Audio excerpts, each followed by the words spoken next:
Elinor Powell pulled open the heavy glass doors and walked into the massive Woolworth's department store on Phoenix's East Washington Street. She adjusted her uniform, tugged at her jacket to air out some of the sweat that drenched her back, and walked to the edge of the lunch counter. She could feel several white faces glaring in her direction as she stared straight ahead, waiting for the server to approach. "You can't sit here." "I'd like a ginger ale, please," Elinor said, ignoring his comment. "I said you can't sit here. No Negroes at the counter." The diners became silent. "Excuse me, sir. I'm an American citizen and an officer in the United States Army Nurse Corps. I'd like to order a ginger ale," Elinor responded, trying to contain her emotions. "I don't care who you are. If you don't leave, I'll call the police." Elinor felt the tears forming in the corners of her eyes, but there was no way she would break in front of this racist simpleton and a roomful of unsympathetic patrons. She was off duty and hoping a day to herself would clear her mind. There weren't any critical cases at the hospital, and there were enough nurses on call to handle an emergency if one arose. The German prisoners of war detained at Camp Florence were faring just fine in Elinor's eyes.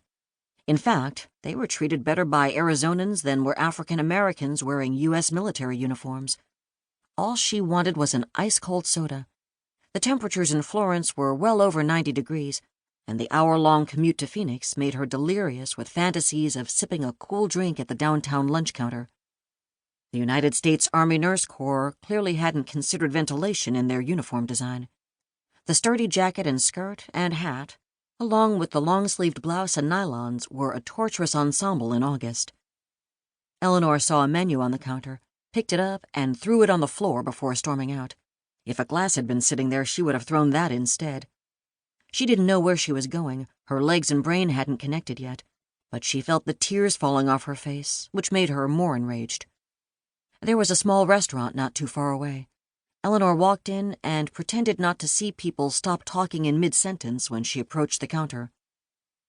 "May I help you?" asked a young waitress. It had been a long time since someone asked her that. Relieved, Elinor sat down, smiled, and asked for a ginger ale. "Sorry, but you can't sit here. You can order around back and I'll bring it to you."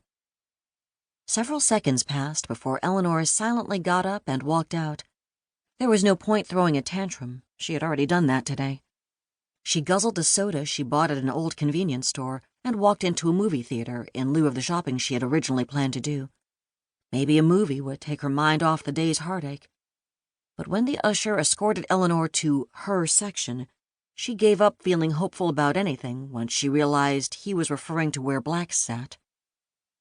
On the bus ride back, she contemplated lying to the other black nurses about her miserable afternoon, but that wouldn't be right.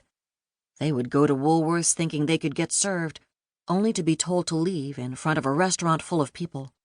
She wouldn't want anyone else to go through that humiliation. At least she would make it back to base in time for dinner. She could commiserate over her meal with the other nurses, but she didn't want anyone's pity. When she made it to the mess hall, she was suddenly exhausted. Smiling, though preoccupied, she sat down at the nurses' table, barely noticing the conversation that flowed around her, until a hush came over the table and everyone looked in her direction. "What?" she asked. And there he was, behind her. Frederick. Elinor felt her heart flutter. He was wearing his white chef's hat and apron, the same getup he'd worn the first time he approached her. Normally, he remained in the kitchen while the other German POWs served the meals, but not that night. "I made this for you." He placed a tray with a piece of piping hot apple strudel and a dessert zinnia in front of her. He smiled, looking deeply into her eyes, as if he knew exactly what had happened in Phoenix. "You missed lunch.